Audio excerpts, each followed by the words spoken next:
Recording in progress. Call to order the regular meeting of Rio Dell City Council. Roll call, please. Mayor Barnes, Here. Mayor Pro Tem Johnson, Here. Councilmember Carter, Here. Councilmember Wilson, Here. Councilmember Woodall. Here. Please stand for the pledge of allegiance. I pledge allegiance to the flag of the United States of America and to the republic for which it stands, one nation, under God, indivisible, with liberty and justice for all. Ceremonial matters. Proclamation acknowledging and thanking Gordon Johnson for his extraordinary service to the citizens of Rio Dell. And before I read this, I want to say I wish Darlene was here because I was going to thank her too, and I am going to thank you too, Darlene. I'm gonna read this. Shall we stand? Take my mask off. Proclamation acknowledging and thanking Gordon Johnson for his extraordinary service to the citizens of Rio Dell.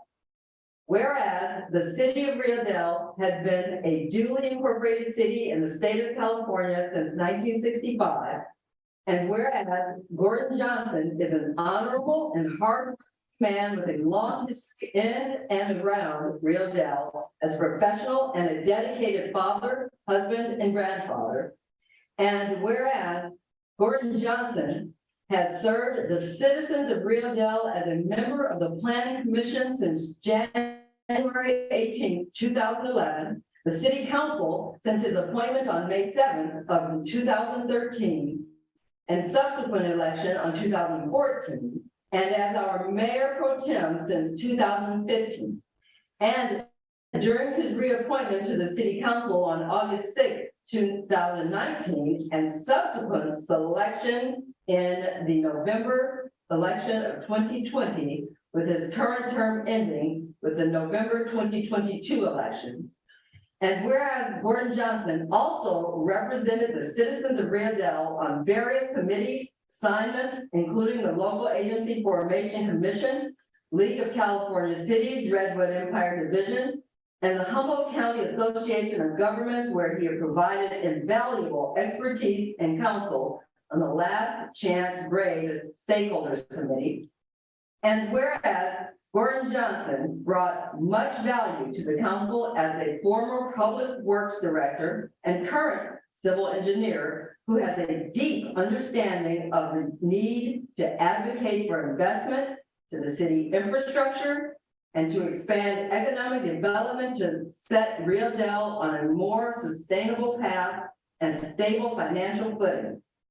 And whereas Gordon Johnson sets an example for all to follow in his willingness to transparently advocate for his opinions, consider all sides of an argument, and incorporate facts into his decision-making process.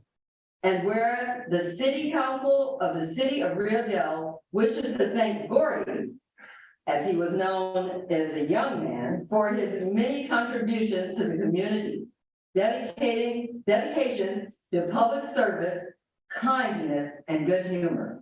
Now, therefore, be it proclaimed on the 6th day of December 2022 by the City Council of the City of Rio Dell that we do acknowledge the works of Gordon Johnson as a former member, next couple weeks, of the City Council, Planning Commission, and Mayor Pro Tem of the City of Rio Dell, and most sincerely thank him for his extraordinary service. And we also thank Darlene Johnson for her extraordinary support.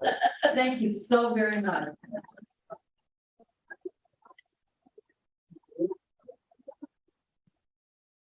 Thank you very much. The last 12 or so years that I've been involved with the city have been one of the highlights of my life. Never a moment that I didn't enjoy myself. We had one of the best staffs in the state of California.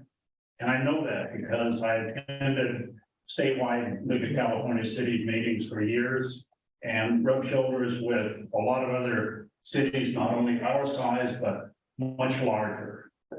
And our staff could serve, our department heads could serve in a city of hundreds of thousands of people. You know, I just am so grateful for that. Our council has been great to work with. We've had a marvelous mayor. I have a couple of things to add to the little biographical that Deborah gave. Not only was the city founded in 1965, Darlene and I were married in 1965. And the generations continue, not only children, grandchildren, but we have 3 great-grandsons. So anyway, thank you very much. It's been a real pleasure to serve the city of Rio Dell.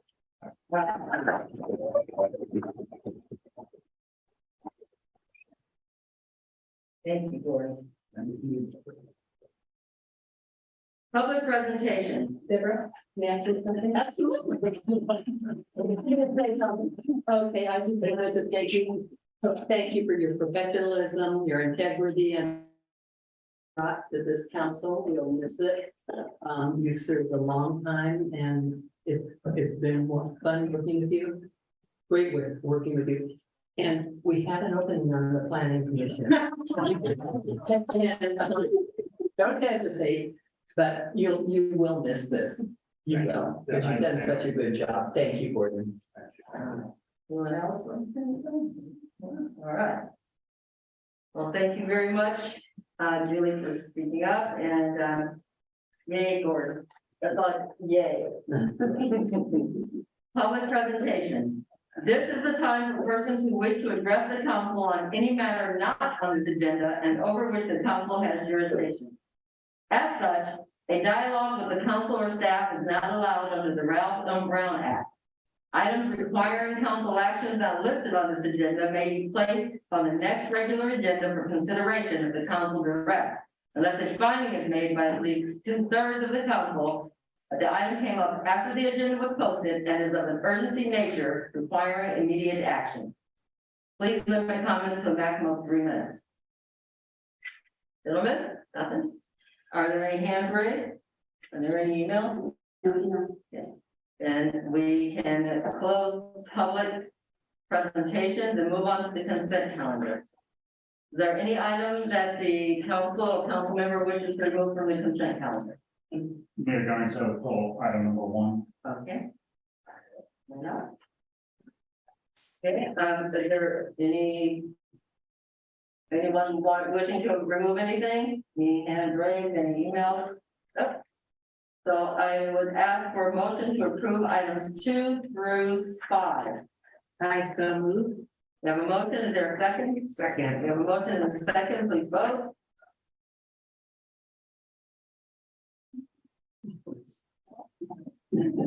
It's opposite day again. It's opposite. Oh, no, I think it's real. Oh, no, it's today. It is still today, okay. Motion carries 5-0. Mayor Pro Tem Johnson, item number 1. Thank you, Mayor Garnes. I was absent from that meeting and will abstain from any vote. Thank you.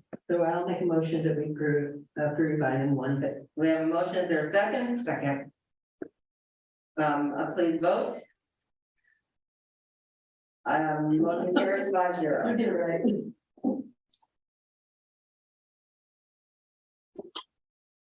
We'll move on to reports staff communications, page 24 in our packet. City manager, please. Thank you, Mayor Garnes and members of the council. The latest elections report was issued earlier this afternoon from Humboldt County Elections Office, and as it concerns Rio Dell, Measure O did pass, as well as Mayor Deborah Garnes was reelected, Councilmember Julie Woodhull was reelected, and Mr. Robert Orr was elected to the council. The city has also finally is closing out our PSPS resiliency grant. We did receive 2 new generators to replace the existing equipment at the city's lift stations for the wastewater system. So those are grant paid for, which is a great savings to the system. And then also, at this point in time, the December 20th, 2022 regular city council meeting is to be canceled. So we don't have any urgent items coming up that need the council's attention before the next regularly scheduled meeting after that, which is going to be January 3rd. So with that, I will return back to the mayor and see if there's any questions or comments to staff. Thank you, Mayor Pro Tem. No question. Thank you very much. Thank you, Councilmember Carter. I was just happy to see we're starting a neighborhood watch programs and the community emergency response team. I'm very curious and we'll probably speak to you guys about volunteering for both. So, but yeah, that's great news. And I just wanted to draw attention to that. I think that's really cool. Thank you. Thank you, Councilmember Wilson. The only thing I have to comment is that I see that you got the webpage up and doing a lot. That seems to be functioning. Yeah, nothing's perfect, but it's a lot better than what we came out of. It seems to be a smoother system. Yeah, it was designed by a firm that specifically does municipal governments. So they kind of already have a lot of the layouts and they kind of know exactly what we need. But there's definitely a lot of fine tuning and content updating that needs to happen, and that will happen over the next couple of months. Thank you. Thank you, Councilmember Woodall. Yes, I wanted to ask Chief, I had written posts on Facebook and I had talked to you about it, addressing the purchase of rifles and things. I thought you might want to address it. Sure. Mayor Garnes and members of the city council, there was a post that was mentioned on social media in regards to the city of Rio Dell purchasing rifles at a cost of $4,000 per rifle. I checked with staff that have been here for several years, and that is not true. I would tell the public not to believe everything that's posted on social media. If there's questions about, our purchases, I'm happy to explain and confirm or deny any purchases that we make. Yes, so that's all. Thank you, Chief. Thank you for that. That was good. And thank you, Chief. Are there, gentlemen, any questions? Any hands raised? No? No. Then we will close the report section and we will move on to special presentations. Presentation, this is page 29 in our packets, presentation, Monument Road slip out with an update on possible costs to the city of Rio Dell. City manager. Thank you, Mayor Garnes, members of the council. So just a brief recap on the situation. As folks may recall, in early 2017, there were a series of storms that involved heavy rain, and Monument Road had a slip out that was basically literally 50-50 on the boundary of the city of Rio Dell and the unincorporated county. So this road is, very impaired, full length. But this particular situation, if it's not corrected, ultimately will lead to a total road failure. And certainly we want to make sure that it's fixed permanently and robustly. So you may recall after this happened, we had FEMA here, representatives from FEMA, who had been dealing with a number of other disasters at that point in time, and definitely were rushed at that point in time. And we're really, I would say, a little bit combative with the city and the county initially on some of the cost estimates for the repair. And ultimately, in that discussion of who should be leading the project, initially the city was going to lead it. That's when the initial cost estimates or project proposals came out. And then we ended up having a conversation with FEMA and with the county, and it seemed like the best route to go would be to have the county take the lead on that particular project, as they have another backlog of about 300 other projects in addition to this one to do, and they have in-house support to accomplish that. So 2017, obviously a long time ago now. There has been a lot of back and forth, and we really applaud the county for doing a great job in advocating for an appropriate resolution to this slip out and the engineer's alternative, which if there were a cheaper solution, unfortunately, it would mean that that road would slip out again eventually. So the solution is a soldier pile wall. I'm not an engineer, so Tony Spaghetti's on the line, who can maybe explain a little bit of that to the council. You have heard a little bit about it before. And Tony has been working, works on behalf of the county of Humboldt on this project. And it's a little bit convoluted in the history of it.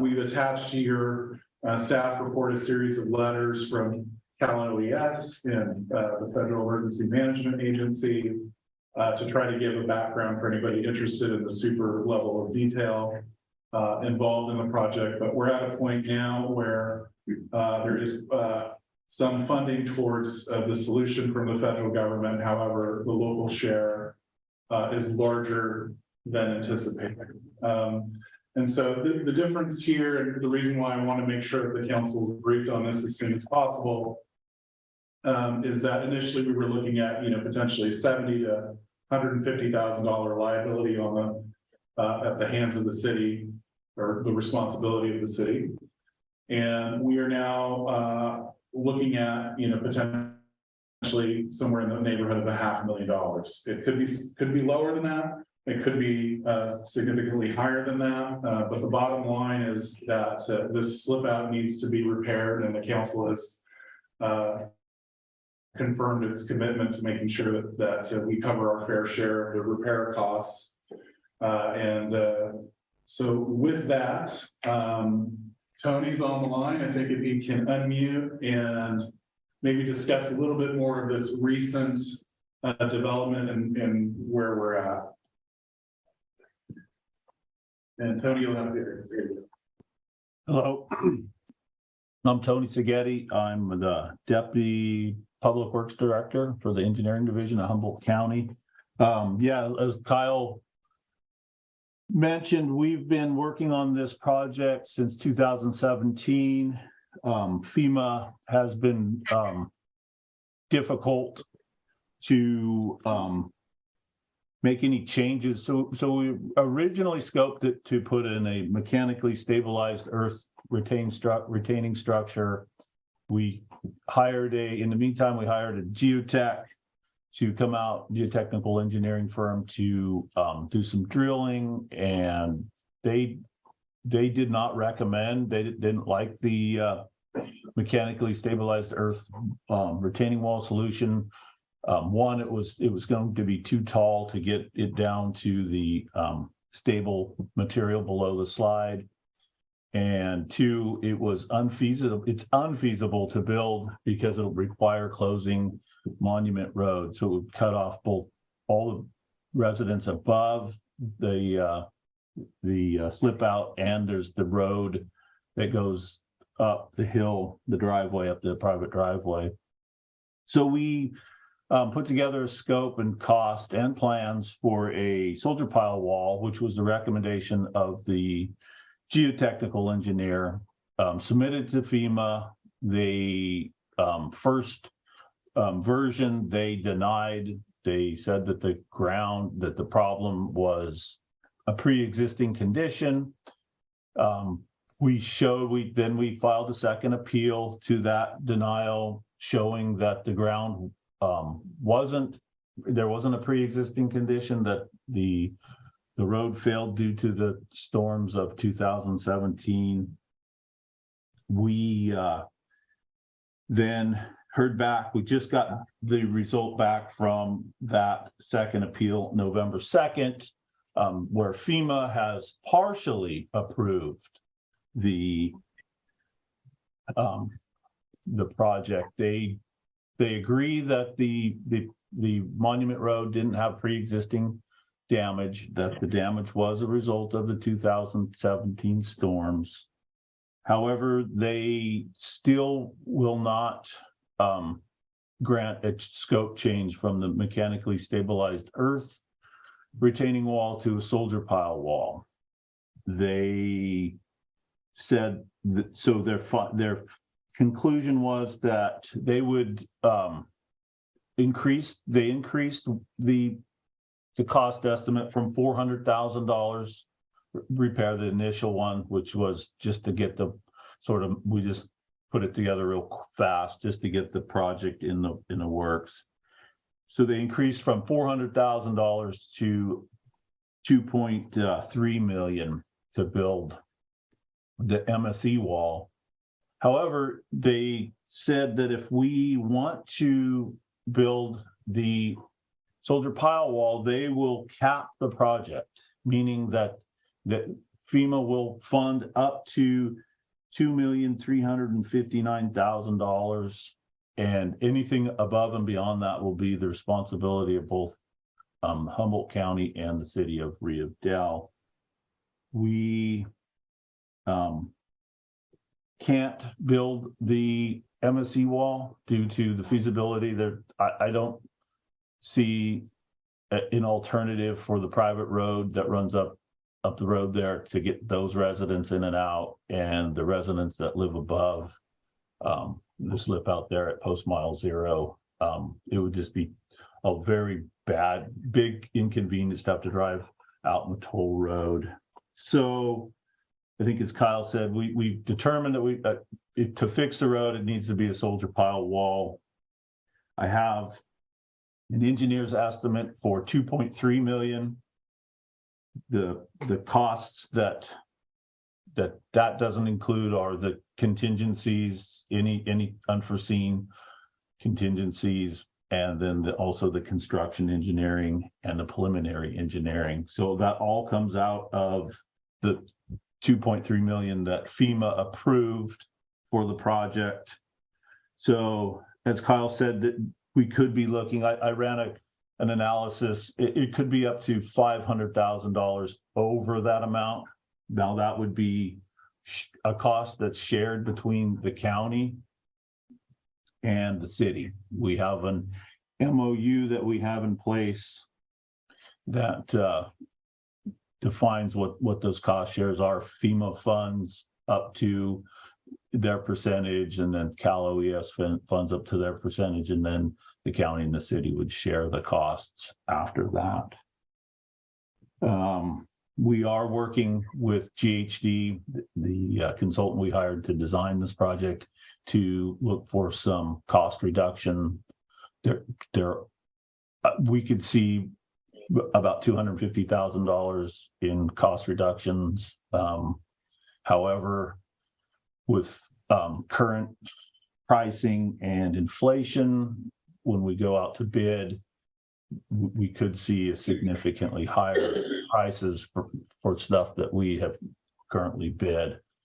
We plan, I feel like it would be best to bid this project as soon as possible, get a contractor on board in January, February. We would then put it into winter suspension until they could work when things dry out. That's about all I have. And if you have any questions, I'll be happy to answer them. Thank you so much. That was very good kind of description and explanation of what's happening. Mayor Pro Tem? Thank you, Mayor Garnes. As a contractor and an engineer, I have both designed and or built both types of structures. And the geotechnical engineer is absolutely correct. If you do not have basically a rock solid foundation, your MSE or mechanically stabilized embankment is going to fail. It's just a foregone conclusion. So in order to build it once, build it right, the correct approach is to build a soldier pile wall, which GHD has designed. It's a very good design. It's very confident to sign. And, we won't have to go back there and do a repair in the future. So, thank you very much, Sharon. We're gonna miss your engineering expertise, for goodness sake. Thank you. Councilmember Whittle? Yeah. Councilmember Wilson? Okay. Councilmember Carter? No questions. Okay, well then, thank you. Is he still there? Oh, there you go. Okay, thank you for coming and giving us this talk. Let me make sure though before I finish. Gentlemen, any questions? Any hands raised? Any emails? City manager? I do just have one other question for Tony. Do you know what the estimated timeline is for, when we would be proceeding towards bidding the project out and potential construction? I think that, one, we have to give GHD some time to look at those cost savings. So if we could advertise mid-January and 5 weeks, we would advertise for 5 weeks. So we could open bids sometime, looks like end of February. And then typically it takes 3 months after bid opening for the process for the contractor to actually get the work on the ground. So that would be about perfect timing for this project. The other thing that I will say is we can advertise a project, open bids, and if the costs are just too high, that we do not have to award the project. Thank you. And I guess my only question now that you have this, is it the county that would lead on this versus the city? Correct. Okay. All right, well, thank you, Tony. Thanks for being here and have a good holiday. All right, thank you. All right. And we'll move on to the presentation of the fiscal year 2021-22 annual financial report, page 38 in our packets. Finance Director Travis Moore. Good evening, Mayor Garnes and members of the City Council. The annual financial report summarizes and analyzes the financial performance for the city for fiscal year 21-22. Details of the report describe revenues and expenditures incurred during the fiscal year and explains material differences between the values and adjusted budget. Financial reserves and fund balances are also updated at the terminus of the fiscal year. This report was created using unaudited financials as of June 30th, 2022. The official audit will be finalized towards the end of January 2023, which is currently taking place. The city has 3 main fund types in which its finances are consolidated within: the general fund, enterprise funds consisting of sewer and water, and special revenue funds. Overall, city expenses exceeded city revenues by nearly $10,000, most notably due to capital improvement projects subsidized by the city's general fund. This slide compares actuals to budget for major funds. Due to economic uncertainties and the lingering COVID pandemic, revenue estimates were conservative and actuals ended up 1.6% higher than projected. Expenditures were 8% lower than budgeted due to lower anticipated capital costs. The general fund ended the fiscal year with a budget balance of over $1.7 million. This was a decrease of $743,000 due to actual expenditures exceeding revenues attributed to capital improvement projects completed within the city. Total special revenue funds, along with the sewer and water enterprise funds, saw net increases to their fund balances due to actual revenues exceeding expenditures, as displayed in the table provided. General fund revenues were $132,534 less than budgeted, primarily due to a decrease in budgeted cannabis revenue. Overall, general fund revenues were approximately $370,000 less than the prior year actuals. City general fund major revenues were $1.4 million for fiscal year 21-22, with property taxes in lieu of vehicle license fees and retail sales tax, bringing in over $447,000 and $688,000 respectively. State fund revenues exceeded expenditures by over $25,000, primarily due to expenditures being lower than estimated. The streets fund consists of gas taxes, SB1 maintenance, road and rehab account, PEA funds, and RSTP revenues. Actual revenues for the sewer enterprise fund were 6% more than budgeted, with expenditures 13% less than budgeted. This variance has contributed to lower spending on capital projects and professional services, along with salary savings. Sewer fund balances increased by $281,000, or 15% more than estimated at the time of the 2022-2023 budget development. Actual revenues for the water enterprise fund were 10% more than budgeted, with expenditures 6% less. This variance has also contributed to lower spending on capital projects and professional services, and again, salary savings. Water fund balances increased by more than $144,000, or 5% more than estimated at the time of the 2022-23 fiscal year budget process. Other major funds, including the special revenues fund, include the building fund, the supplemental law enforcement services fund, and the CDBG fund. The building fund receives a general fund transfer annually to cover excess expenditures over revenues. The supplemental law enforcement services fund is used to supplement law enforcement services, such as salaries and benefit costs. The CDBG fund saw an increase in revenues of $166,000 due to loans being paid off. The CDBG has an ending fund balance of $572,000 as of June 30th, 2022, and those funds can be used for eligible CDBG projects around the city. Thank you for your time this evening, and I'd be happy to answer any questions you guys have. Thank you very much. Councilmember Wilson? I don't have any questions. Thank you. Councilmember Woodall? Well, I just have one question I had asked a little bit earlier on the CDBG fund. When do we need to expend those? Are they threatening to take them back? We don't. Great question. So currently we're in works with the CDBG department to allocate those funds towards a project. And we're working with that department currently to get a project approved that fits within those guidelines. So we are working with that team. Those funds have more or less been locked up so that we could allocate those towards an approved project, but at this time, nothing has been finalized. Thank you. Thank you.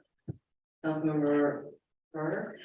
No questions, but thank you for so succinctly explaining it to us. Sure. That's a lot of numbers. Thank you.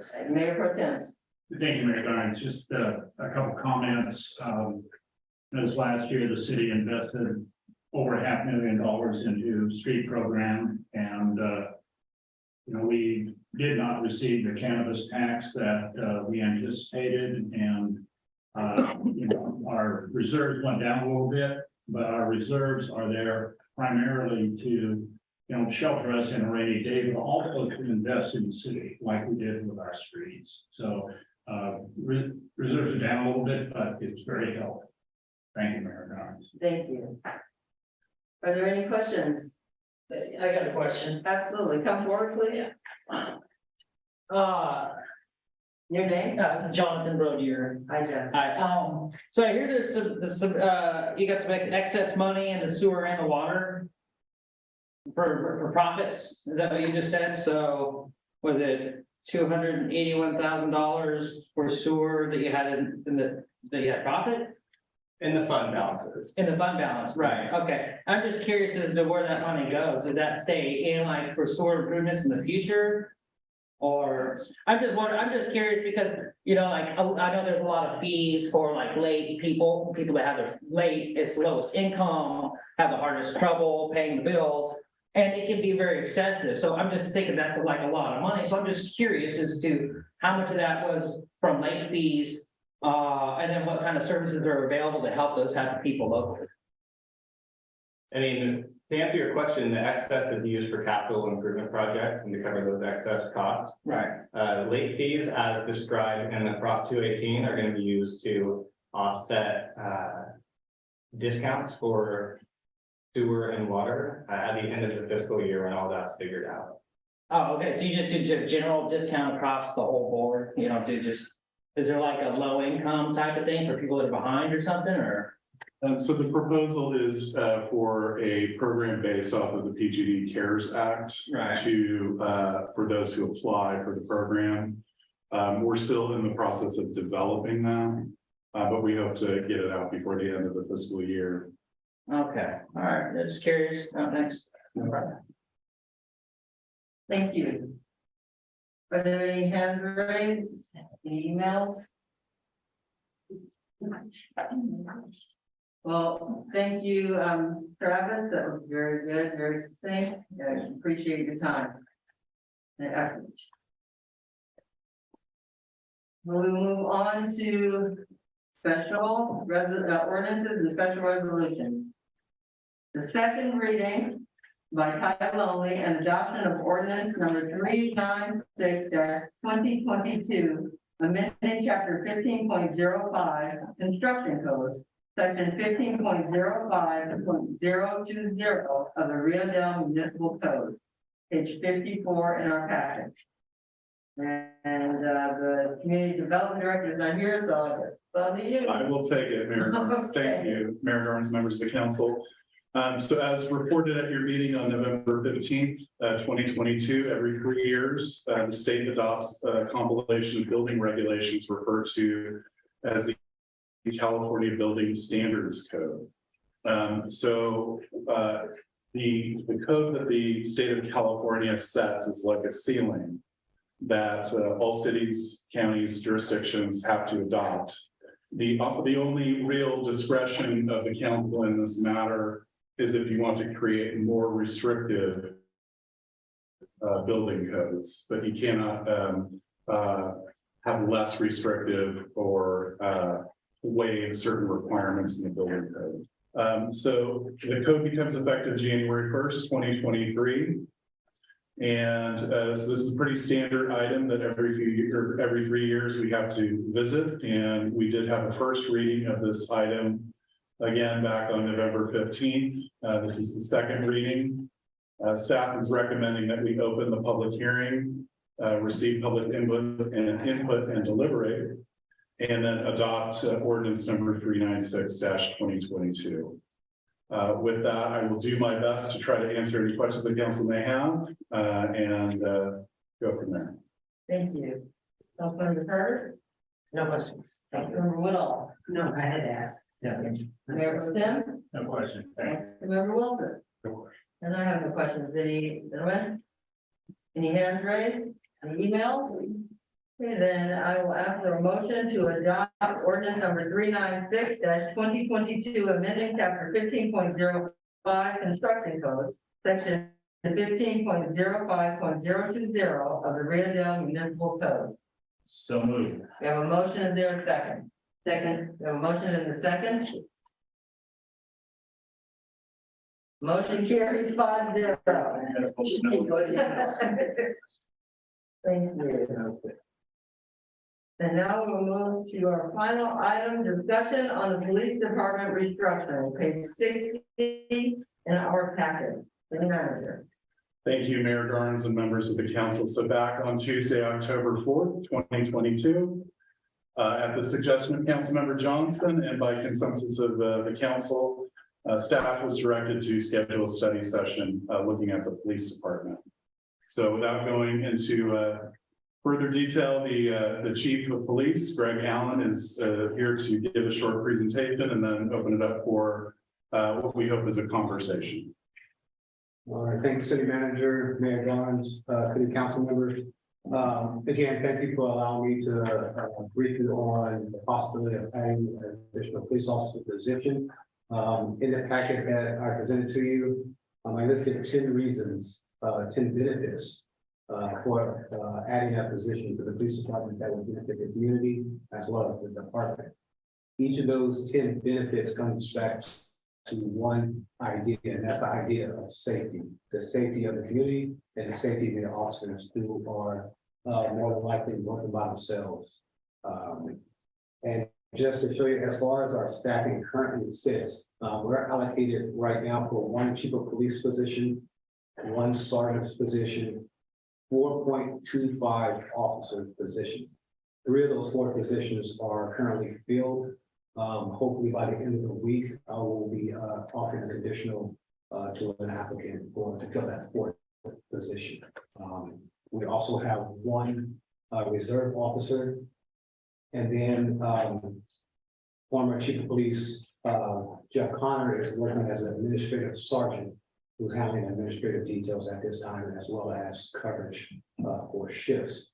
We have 1 community service officer, Mary Clark, who split her time with animal control and code enforcement. And we all know that we can have 1 person each run both of those positions. And then we have a part-time records clerk, Sabrina Lumpkin, and her hours are approximately 28 hours per week. So that's how we currently sit as of today as far as our staffing. And looking at, and then our dispatches, the city of Biltuna. So we pay a cost for them to dispatch us to call for services. Just going over some of the things I think are important that's beneficial. The first one is that currently our officers are working 10-hour shifts.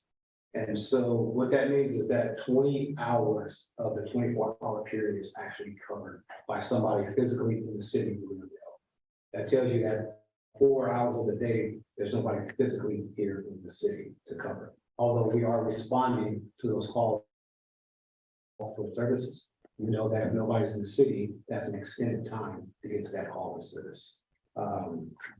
And those officers are responding to calls that by standard law enforcement protocols that 2 officers should be responding to some of those calls. And most of those calls are in progress calls. We're talking about burglary calls, fights, domestic violence. Those calls should be handled by 2 officers. And if you look at the stat that I presented, for the last 6 months, we've had 116 calls involving 1 to 6 persons where 1 officer showed up. And so when you're looking at officer safety, that's a potential problem. And if you look at it, then on the back, you can see the other calls for services that 1 officer has been responding to. I gave an example, a recent example in November, when we had an officer involved in a fight with a person out here that had to be helped by a passerby, because he was a line. And so, again, if you can predict it, you can prevent it. Benefits of having staffing in the city 24 hours a day, you would eliminate the on-call service. So right now, officers are on call from 3 o'clock in the morning to 7 o'clock in the morning. We're averaging 14 calls during that period. And if you notice, during those calls, those are the kind of calls that you need 2 officers to respond to. As an example here of my response to a fight between a mother and daughter. With 7 people involved by myself. And so, you know, for me, that's not a safe environment to be in, especially when everybody's yelling and arguing in the household. On top of that, you have to think about response time. None of our officers live in the city. And so if I look at myself personally, it's probably going to be a 15 to 20 minute response for my residents. And you ask, how do I get that time? So approximately 6-minute drive from my residence to the city. You figure about 2 to 4 minutes for the time the call comes into dispatch. For dispatch to call the officer, that's time. Most times 3 o'clock to 7 in the morning, we're usually asleep. So by the time we get our faculties, get our clothing and our equipment on and leave the house, we can have another 5 to 10 minutes. So that's an extended response time just from the call time to get to the city. One of the things and one of my goals I wanted to do was to establish a police bike patrol program as well as foot patrol. I think we use the cars as barriers to our community. And the more that we are accessible to our community, I think the better relationship we will have with our community. Now, it's not reasonable right now, because if you have one officer, riding a bike and he's over at Mingles, and you have a domestic violence call on hold, that's gonna be a problem of how you're gonna get to that from that location, and especially if you have to make an arrest, what are you gonna do with that person? And so having a second officer, kind of helps that situation out. Just adding to that, you also have to think about, court, training, sick, vacation. A lot of those hours are being covered by overtime. Having an additional officer would take some of that time away, some of that cost. Another example, which is that a simple DUI call. When you look at a DUI call, and that's just a basic DUI without injury, without a wreck, it's about a 3-hour call. From the time that person, traffic stop is initiated, from field sobriety test, to the arrest, to the breath test, to the vehicle being towed. Now traveling to Humboldt County Correctional Facility. On top, if that person is not accepted by the jail, and now you have to get them medically cleared, you're looking at more than 3 hours. And so we have a situation here just in October, where Officer Johnson was at the hospital waiting to get clearance. And there was a call of a fight, physical fight in progress, and there was nobody covering the city. And so on a simple arrest, there's nobody covering the city because they're out moving people to where they need to go. And so we had to have the sheriff's office respond. We do have a good relationship with Fortuna, Ferndale, and the sheriff's department in case of these emergencies. And again, we'll provide quicker response times to calls. And you can see the other issues that are on here. I put some numbers down. So adding an additional officer entry-level position is about $114,000 a year, and that's including salary and benefits. You also want to have added workload for our records clerk. Her current salary is paid by Measure Z, and it's funded about $34,000. To increase her full time, it would come out to be about $81,000 for that. There's additional equipment that's needed, that's listed. Again, if you go through hiring somebody for a police academy, it's about $4,200 to get the 10-year academy. And so that's my brief explanation on why I think it's beneficial for our department and our community to add an additional position. Again, I think looking forward, it's something that needs to be done. It's not a want, it's a need. My job is to bring you information so you can make an informed decision on that, and I'll be happy to answer any questions that you may have. Thank you very much, Yvonne. That was very, very enlightening. Very good. I will ask Mayor Pro Tem, you brought it forward. Thank you, Mayor Grimes. A couple months ago, Councilmember Woodall and I went and talked to Chief Allen about staffing and asked him to, if he would like to make a presentation to our board and the community about what he saw as the needs.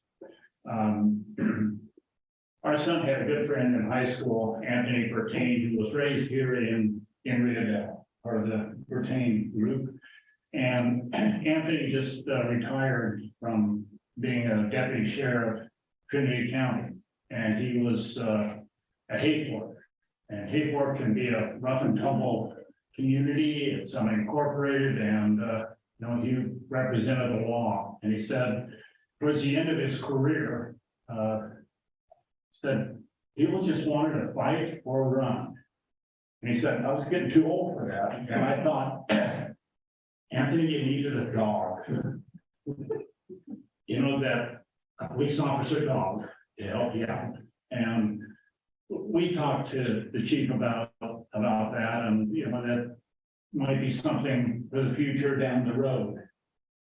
But I've always advocated at budget time that we need one more officer than we think we need. We need to budget one more officer because just like Greg said, you know, there's court, there's vacation, there's training, there's injuries on the job or injuries at home that take a long time to recover. More than just if you're working in an office, it takes a long time to get back in the field, and we've seen that. Since I've been on council with way too many examples.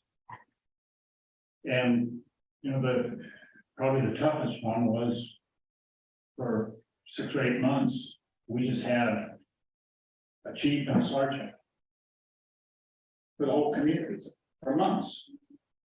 And they worked way too many hours to protect us. I totally support everything the chief has said, everything he's asked for. I would even support more because I think it's just smart business to do it. And I would like to see Rio Dell have a dog again, a canine officer. Because when you're one going to a fight of 7 people, you need backup. And a dog is, that growls and bites people occasionally. The reputation is out there. A few stories about Fortuna. PD went to make an arrest. They had a complaint, you know, some bad guy was doing something in the neighborhood, and they went and searched and searched, and the guy was hiding in a doghouse. And they told him, come on out, or we're gonna send our dog in there. He said, the bad guy said, good luck with that. Well, the next thing you know is he's recovering in the hospital and he's under arrest. The dog did his job and no officer was hurt. That's why I totally support that concept. Thank you very much, Mayor Collins. Thank you very much. Councilmember Woodall? Yes, I agree with everything that Gordon had to say, and, you know, when people are looking to move to an area, you know, safety is one of the factors they look at. And we need to be able to provide that to the people. And, we don't want our citizens having to help our officers. That's not a safe thing to do. And, thank goodness they were helped. And I have several things, let's see. I'm wondering, well, here's what. She brought up the fact that often we have to call for other agencies, and I mentioned this before when we've been, that I was on a call with, I was doing a ride along, and it started out very simple. And all of a sudden we were having to call Fortuna because there was only one officer. And I was also along on a DUI, and I was amazed at how long, you know, when you don't see something you don't know. And I was amazed at how long it took to stop the car, to do all the things, to go into Eureka and wait there for a while, and that's not even having to go somewhere else. And it just made me see things differently. And then, like you said, in some of the hours between, what's 3 and 7? 3 to 7. 3 to 7, that there's usually basically, what, 14, did you say 14? After 14 calls. An average of 14 calls, but watching social media, there's quite a few calls that don't get called in. And I usually say to them, did you call the police? Well, no, what could they do at that time? I said, they need to know. They need to know so that we can then evaluate things like this, whether you get another police officer. And so I think there's probably more calls between them. I was wondering, being as we've been short a police officer, have we built any money up, or does the overtime and everything else offset what we save right now in not paying that one officer? We have had some salary savings. I don't know the exact amount, but yes. And are there things when you look at it, if we did hire a new police officer, things that we might be able to do to offset and save some money in the budget for the police? I mean, if we need. Yeah, and I think at some point, our former chief is gonna retire, and so that's gonna be salary savings there.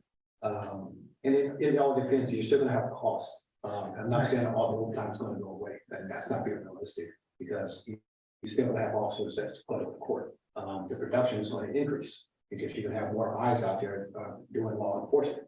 You know, right now, we're going to be active. And so when you have more officers, you're able to be proactive. And you can prevent some crimes from actually happening instead of just responding to calls for service. And when you don't have a backup officer, you kind of have to be smart about what actions you're taking and how much proactivity you're doing. Because you have to be safe, one, and two, now you're gonna be the city uncovered. And so that's talks we've been. And plus we could afford another officer and have another officer. I mean, we could do more things, like working with the kids at the school. I mean, and being more community involved, if that makes sense. It is, and you know, I just recently learned that our school is covered by Fortuna's school resource officer, Ill River Valley School Resource Officer. However, it would be my plan as far as to have our officers be role models for those students over here, because that is our city, and so they should let our officers. And this is just a small thing, but it made an impression on me, and I might have mentioned this before I was driving around town one time. I saw the police car stopped, and I wondered, I wonder what's going on. And we drove up, and he was out shooting hoops with some kids, and I thought that was wonderful. I mean, there was a rapport with the younger people. And you know, it would be good for people to do more stuff like that. I would say if I was playing basketball with you, I would win.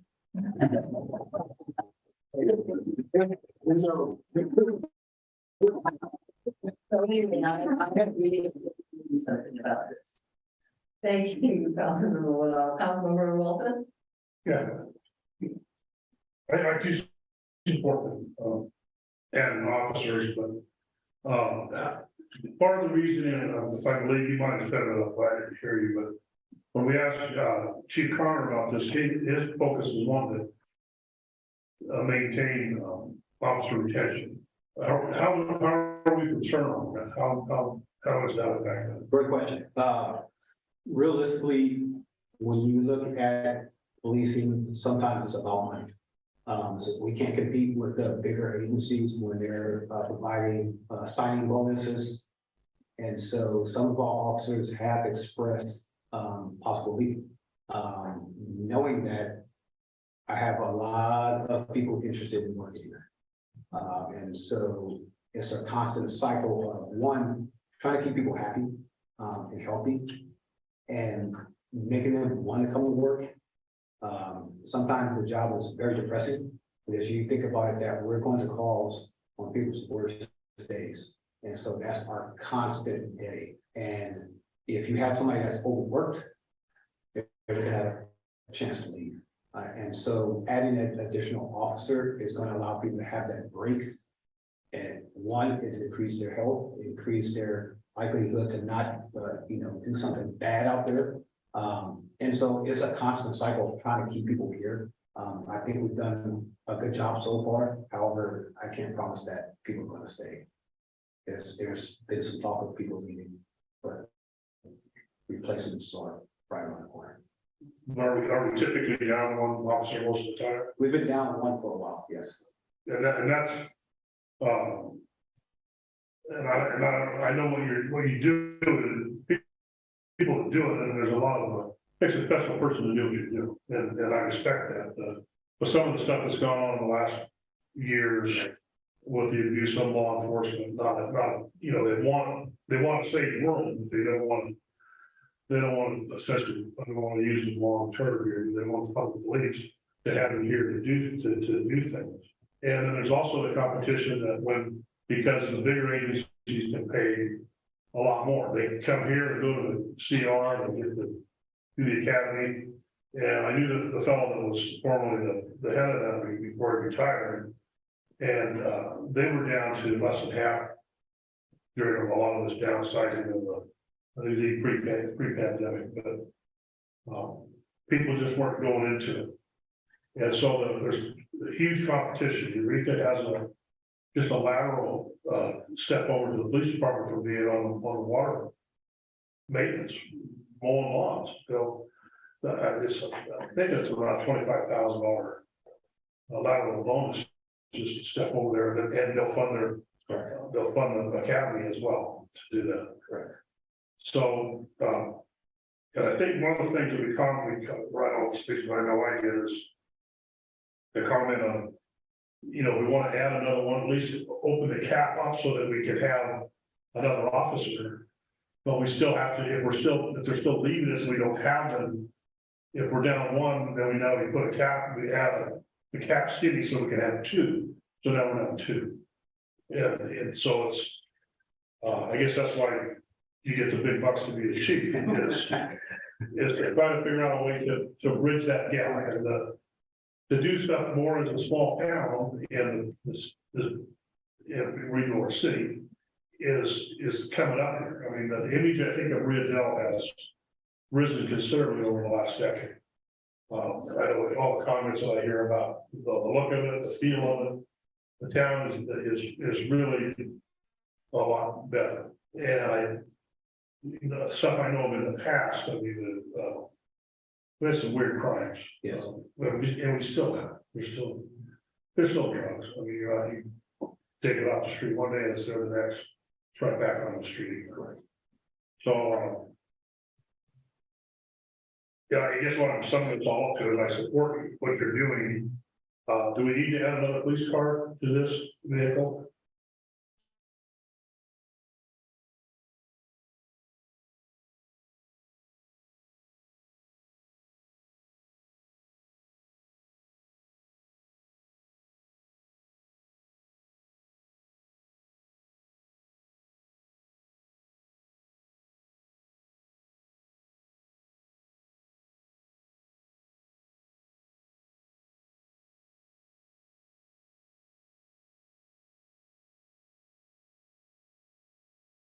You put it in the budget if we're gonna have to have additional vehicle. Are these supplies, the cities inevitably, the guns and stuff, if they terminate employment, they remain property of the city of Rio Dell? Correct. And just to add to your point about staffing, it's not just Rio Dell that's having issues with staffing. This is a nationwide problem with policing. As you mentioned, the cries for defunding the police. This is a nationwide problem, and each jurisdiction in Humboldt County is having the same issue. When you look at the current police academy, there's only 12 students currently in that academy right now. And so that academy used to, 30 to 40 people. That's this year's 12? Yeah. And so you look at the trend, it's really. I think the full county is 70. I think the full county is 70. It's 35 to 40. 35 to 40? Yeah, and they have 2 of them a year. All right. And just as a reminder, this is why, if my understanding, Karen will probably correct me if I'm wrong, but this is one of the big reasons Rio Dell was incorporated was to have a police force. Definitely.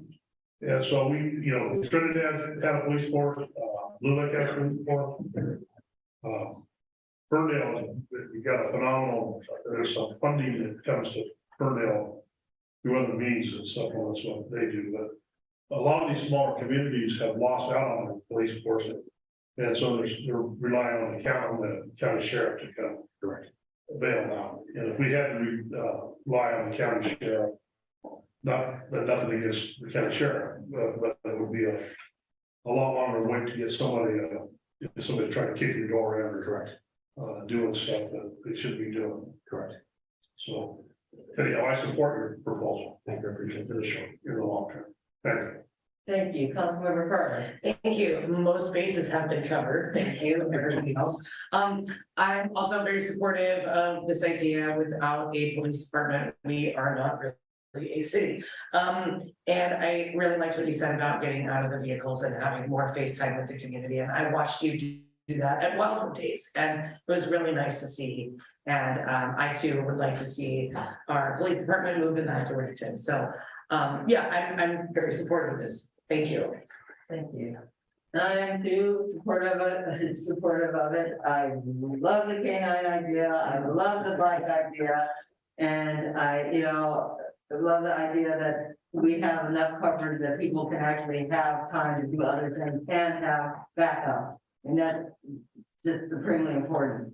I have a question about dispatch. If we have another officer, is there any chance that we can have dispatch here in Rio Dell, or is that always going to be a Fortuna dispatch situation? Right, that's a pretty difficult, I mean, when you're talking about dispatch, you're talking about additional staffing as well, so. Okay. I just wondered, We pay a lot for dispatching, but we're kind of stuck with that right now. It's sort of like our animal fees, we're kind of limited what resources we have. But no, I am fully supportive. I think it's a budget time. If it's not something we can vote on tonight, let's do this. I believe it's a budgetary thing, and so I think probably it sounds like the consensus that at budget time, we need to address it. And so that's, I think we are all supportive of that idea. Are there any questions, gentlemen? Not about basketball. Oh, God, no, it's all right. They won by like 2 points. Yeah, and you were hurt too.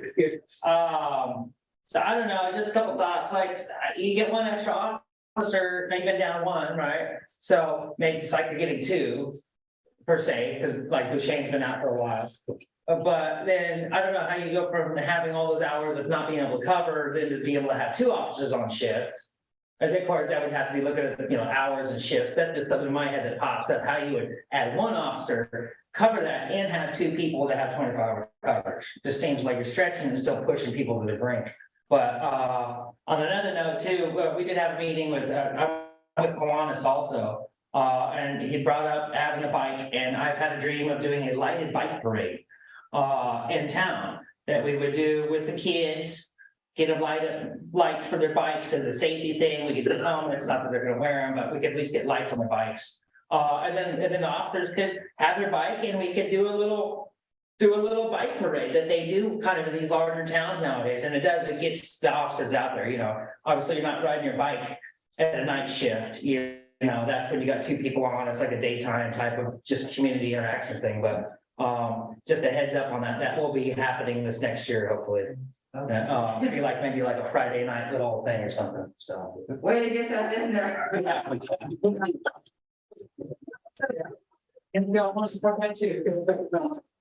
Okay. Any hand raised? Any emails? Also, Mayor Pro Tem Johnson? Thank you, Mayor Garnes. This council regularly does budget adjustments for unanticipated stuff that, we need to add or subtract or move around. And I think the police department staffing request is worthy of being considered as a budget adjustment for right now. I gotta toss that to you, city manager. I don't know how to answer that. So that is a council decision from the full body. What the council so desires, we can schedule another meeting coming up where we can take a look at it and bring it back for the council's consideration. So it's totally up to the council, and you can direct to have staff return to the council with options to implement, and then take a look at the numbers. What I will advise the council is that the budget allocation to the police department has increased, has doubled actually over the last 5 years. And we need to make sure that we're generating additional revenue, even just to maintain the existing staffing allocation in the police department, because every year costs continue to go up. So I think the chief makes a very compelling case. I think, the founding of Rio Dell related to the police department is important. It is an important critical service to the community. And so I think we need to look at it. Look at all the options. That includes asking maybe for additional Measure Z funding, looking at different options as to how that can be funded. So there are options, but I will just, stress to the council that there are limits to what the city is able to financially do out of the general fund. The police department on average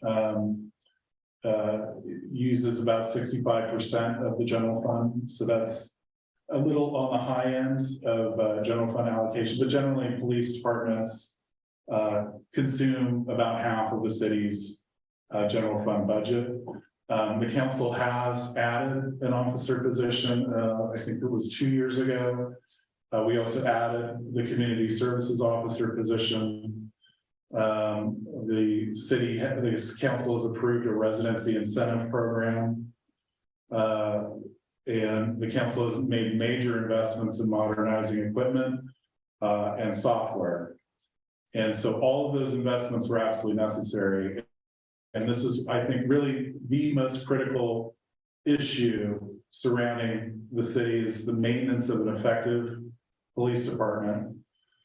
This is really central to the struggle that the city's been undertaking for many, many years now, which is how do we generate additional revenue and how do we channel that to provide better services to the community. And this council should take a huge amount of credit for doing things outside of the box and really, pushing to make that stuff work.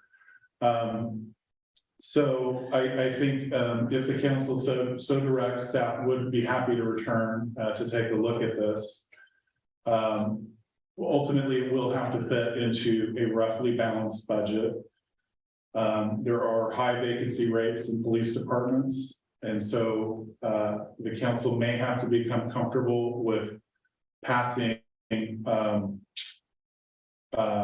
deficit budgets on paper, deficit budgets that at the same time, at the end of this year, we are projected to have, if all the money is spent out of the program budget, about $1.3 million in reserves. And we also, and that doesn't include the earlier presentation that with Mr. Seghetti from the county, roughly potentially $500,000 outlay that would come from those funds. That's exactly why we maintain those reserves, is to cover those types of costs. And it may mean that we don't have additional resource, we don't have as much resources as we would like to continue paid projects. So this ultimately leads to potentially some challenges, some sharpening of pencils to try to figure out how to make this work. And looking at the priorities of where the city council wants its money, wants the community's money to go towards. So we're happy to take a look at it and bring something back for the short term. And also, I think it is absolutely, I think the message is very clear. We need to absolutely be looking at this for the upcoming 23-24 budget, which will be here before we know it, and maybe even faster than we're able to hire into the position regardless. So I'll ask the council.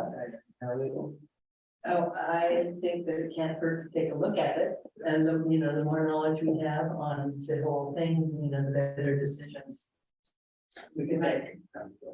Can't hurt to take a look. We need to take a look at it and see where we're at. But one thing is if you sharpen your pencil sharp enough and break the tip off. So I get all that. And it's not a fault that everybody else in the station isn't in the county, but we would be unwise to not at least look at it and see what the numbers are and then set priorities. When we get done, you're gonna have to set the priority. So Okay, so it sounds like that's what we would like to see, city manager, I would ask. So, speaking of canines, how would that work? I mean, is that something we can look at? I mean, we're gonna look at an officer, but is there, like, looking at a canine is a good idea unless there's no officer who's willing to take said canine. So, you know, that's the question. Is there an officer who's willing to actually do that? Because that's a huge responsibility. It's a huge responsibility, a huge benefit. You also have to think about the cost of the canine. Mhm. You have to have an additional vehicle because it has to be outfitted for a canine. Right, You're talking about training costs, and so some of those costs, include the vehicle, you're talking about close to 75,000 okay. just for training equipment and dog. Would I like to have it? Absolutely. But again, as the city manager said, it has to be, financial. You have to pencil out, right. Okay, well, maybe we'll get both of them. Well, I think, so are you good with, I think so. I don't know when we'll be able to bring it back, but hopefully, January, February. thank you, city manager. Thank you, chief, for that, report. That was really actually very enlightening. Now we move on to council reports and communications. I'm gonna go to you last, okay? I'm gonna come to you last. Oh, okay. Okay. Okay, be that way. Councilmember Whittle? Okay, tomorrow I have a Humboldt Transit meeting. And, want to thank the chamber for the tree lighting this week. It was well attended. I also want to thank the, fire department for the parade. And the resource center, they had it, which was very nice. And, if you get a chance, you might want to go down to the resource center. Sarah is wonderful, and I think they're going to provide a lot of opportunities in town, and, she's looking forward to meeting people in town and finding out what their needs are. Do And you know the hours? Hmm? The hours, do you know by any chance? no, but she keeps leaving the closed sign up. And stuff. But she's in there. Yeah, in there, and I think we gotta turn it. And, I think Amanda and I are gonna go to the school board Yes. meeting this Thursday at 6. And that's it. School board meeting. I also wanted to thank the Chamber of Commerce, the Community Resource Center, the Fire Department, and the California Conservation Corps. For how lovely our city looks. Everybody showed up and volunteered and decorated the tree lighting event, as Councilmember Woodall said, was well attended and amazing, and that space looks really, really good. If y'all haven't seen it yet, go ahead and hop in. And yeah, that's it. I have a lot of canceled meetings due to holidays, so All right. yeah, that's it for me. Thank you. Councilmember Wilson? You said it was a Facebook page, you know? The Chamber of Commerce Facebook page, which actually I should mention, if anybody listening would like to sign up for the Christmas decorating contest, either business or residential, you would also sign up on that You just Facebook page, look under Rio Dell description. Chamber of Commerce, yeah. Okay, the only thing I have to support is we were gonna have a meeting. I believe it was Thursday with, normally the HWA doesn't have a meeting in December, but they scheduled one to try to, we want to work out this JPA thing to put the other cities that aren't on it, to open it up to, get them off of that 1383 thing. Yeah. But, they didn't get that done, so there's no meeting till January. Hopefully you'll have that then. That's all I have. Thank you, and I would like to thank everyone for the tree lighting and the truck parade. That's awesome and very much appreciated. And I am I am participating in the Humboldt food for Humboldt food drive with Senator McGuire and high school students that are around the area on December 8th, which is Thursday, from 3 to 6 at the Safeway in Eureka. If anyone else wants to come and participate, that will be happening there. And I think pretty much that's pretty much all I have. So, I think we are coming to a close, and I will allow Mayor Pro Tem Johnson to have the last word here. Thank you very much, Mayor Garnes. I have a couple items. Number one is, this is not my last meeting representing the city. HCOG is going to be meeting next Thursday, for probably the last time this year. But also since I missed the last meeting, in November, I want to thank the community for the support of Measure O. This is so important for the city. We discussed, the cost of the police department, and in part, Measure O is going to finance the police department's request for new officers and new equipment, and really appreciate that. And as I said earlier, this evening, I absolutely enjoyed the last dozen years representing the city of Rio Dell, and it's been a high point in my life. Thank you very much. And I move for adjournment. Okay. Is there a second? Second. We have a motion and a second, and thank you, everyone. Have a wonderful holiday. Meeting adjourned until January 3rd, 2022. Jonathan.